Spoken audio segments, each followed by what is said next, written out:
What is up guys, Electrify here with another pro tip. It took me quite a bit of time to edit this one, so I hope you enjoy it. Also, I have a surprise for you guys, so make sure to watch this video to the end. So without any further ado, let's get into this video. Electrify! So today I'm gonna teach you guys how to use an advanced technique, predicting your opponent. If you think about it, predicting your opponent is basically a mind game. When you're playing against a high level opponent, you can use predicting to your advantage, and I'm gonna show you how. So the main thing you want to do is look for patterns. The most common pattern nowadays is dropping an ice golem and then a hog behind it. Here I took advantage of my opponent's prediction. Knowing that my opponent is good enough to predict my moves, I threw an ice golem to force his cannon out before throwing a hog, and then I was able to pick push the other lane and get my hog to his tower. With that being said, patterns are everywhere. If you will watch your own replay, you will find a few moves that you're doing repetitively. Today, we're taking advantage of that phenomenon. Okay guys, so right now I'm gonna show you a couple footages of my own gameplay of where I predict my opponent. Let's go. Alright guys, so right now I knew that his only counter to my hog was discard me. So I used the log preemptively, and look at that. Perfect prediction log. And basically what I do is I force my opponent, I force the hand of my opponent to be like where the only counter to my hog could be discard me. And look at that, another perfect prediction log. And yeah, let's see. This was probably the best game ever, prediction game ever, I've ever had. It was insane. Look at that. Hog. Alright, so I knew that I gotta take advantage of that weird tombstone placement. So he used the miner. I'm down. I'm way down on damage.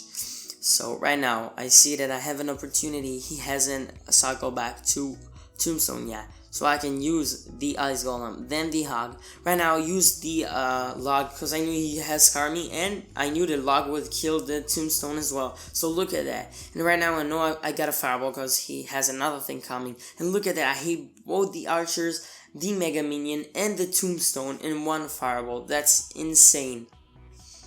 Right, so the Musketeer died, so let's speed it up. And right now, look, another Hog and another prediction log to kill the Skarmy. And look at that.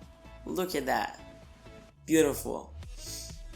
So the Ice Golem's Nova is gonna hit the tower.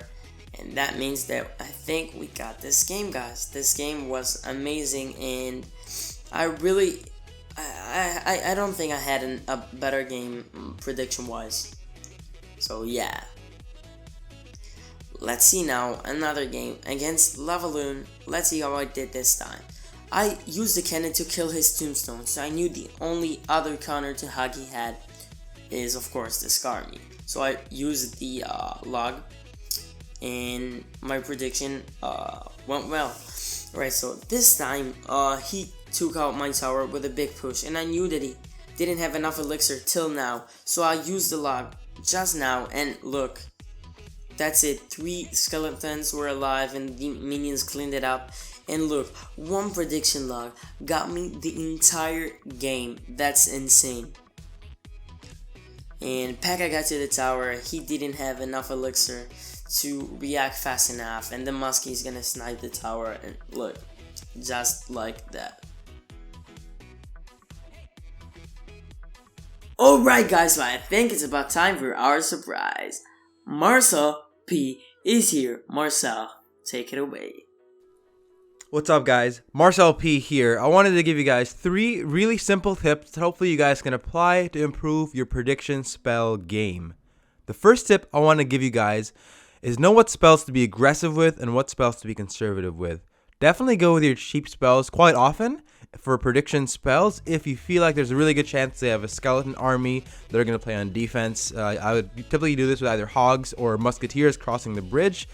If you tend to see that they're a zap bait deck, then go ahead for the aggressive log more often than not, and be conservative with your fireballs or predictive lightnings even that really quickly take out a musketeer. These are spells that are more expensive, obviously, and you're gonna get much more punished if you mess up. So definitely, you have to know the rotation if you're gonna go with those spells. The second tip I want to give you guys is know what's in your opponent's hand when you want to go for a prediction spell. This one, I would say, definitely holds much more true for your prediction fireballs or even arrows. You definitely want to be keeping track of their cycle. I find that playing a cheaper deck really helps with this, because you'll find with like a Hog Rider deck that they're going to play their counter card the first time you play a Hog Rider, and then you outcycle their counter, and then you play your second Hog, and ideally by that time you know what's in their hand.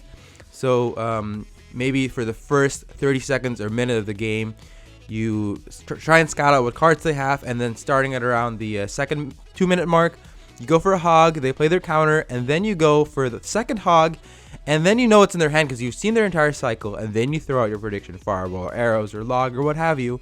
That's usually how I end up catching my opponents. So that's my second tip. And my third tip for you guys is know your opponent. A lot of where to aim your prediction spell or when to throw it really depends on your opponent. Good players will typically wait a little bit and try and bait out your prediction spell. Maybe they have log in hand against your Hog Rider. They're going to log first, and then they'll play their skeleton army to sort of delay and let you waste your log. Or they'll play their skeleton army in the center instead of right on your units. So go ahead and either play your log in the center if you've seen this, if you've seen them do it a couple times, or if you are trying to predict your opponent is a top player, or wait for them to throw their log and then throw your prediction log. And with a minion horde, they might play it closer up to the bridge, is something I see a lot of really good players do. So if you're playing a player who you suspect might be really good, throw your fireball a little more towards the bridge. Otherwise, I mean, go ahead, if you don't suspect that, go ahead and throw your fireball right at the tower in the front end of it. And same with your logs versus their skeleton armies. Go for that just straight up. Alright guys, that's all I have for you. Hope these help, and I'll catch you later. So guys, the last thing I want to point out is that due to the arrow's big radius, you can practice predictions using arrows to get a feel for it. The larger the radius is, the more likely you are to hit something, so keep that in mind. I want to let you guys know that the awesome designer who creates my thumbnails and overlay can be your designer too. I'll give all the info about that in the description. So that's about it for today guys. I had a great time making this vid.